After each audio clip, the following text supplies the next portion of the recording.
Greetings everybody and welcome to my channel. I have to believe that I'm not the only person that have caught his or her eyes turning back. So I'm going to be talking about dreams actually. Dreams which we call Nro or Nlo in Igbo. So but before I go ahead, I would like to establish some facts. There are so many school of thought about dreams and about what they are and what they are not. But before I go into that, we have to understand that the reality we are facing. Okay, before I go ahead with that, let me explain this. What I'm going to be talking about in this video and what I'm going to be talking about subsequently on my channel is actually the reality we are facing with regards to Igbo worldview. Igbo worldview in the sense as how Igbo people view the realities they pass through and the ones they are passing through. So back to the fact that I need to establish. So we need to understand that for all the different realms that constitute the reality we are experiencing, these different realms are not different in the sense that they are not distinct. Rather, the reality we are experiencing is actually a superimposition of diverse realms. They don't work differently, they work together, they are superimposed. So in essence, as you are doing physical things, those physical things you are doing, one way or the other, is having a connotation or a synchronization or reverberation in the spiritual realm, and then every other realm that be. So with that said, I'm going to be establishing the second fact, which is humans are compressible.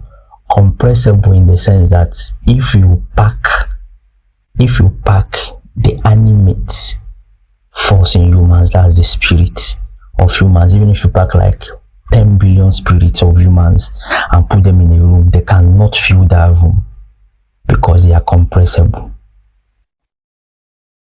And then another thing that I would like to establish is that in as much as so many people want us to agree and believe that spiritual realm is stronger than the physical realm, I will have to say that two of them are superimposed. None is superior to the other. So going back to dreams, the caption of this video says, I caught my eyes turning.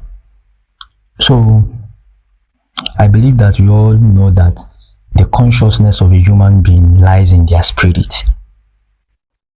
That's why they say when a man closes his eyes, either you are sleeping or you are dead, you can't remember anything and you know nothing again. So the wisdom of a man, his knowledge, experiences, and everything is stored or embedded in his spirit. And I also want to establish this as a fact too, that the spirit of a man have actually experienced time. When I mean experienced time, for time to be time and be complete, time has to be made up of three distinct layers, which is the past, the present, and the future. So the structural aspect of a man, which is the body, is only experiencing a limited part of time, which is some part of the past, and then the current present is experiencing, which it doesn't even know up to 20% of what is going on in the present, and the future is just what it is. If he faces the future, he faces it. But then this same man, the spirit of this same man, has actually experienced time perfectly. So in essence, we can say that this man has actually tested time somehow, because there are some persons that have the ability to actually deduct things from their spirits.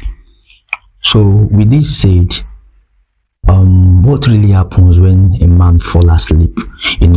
So I was able to regain consciousness in the split second of when I was about falling asleep. Like, I fell asleep, and when my spirit was about to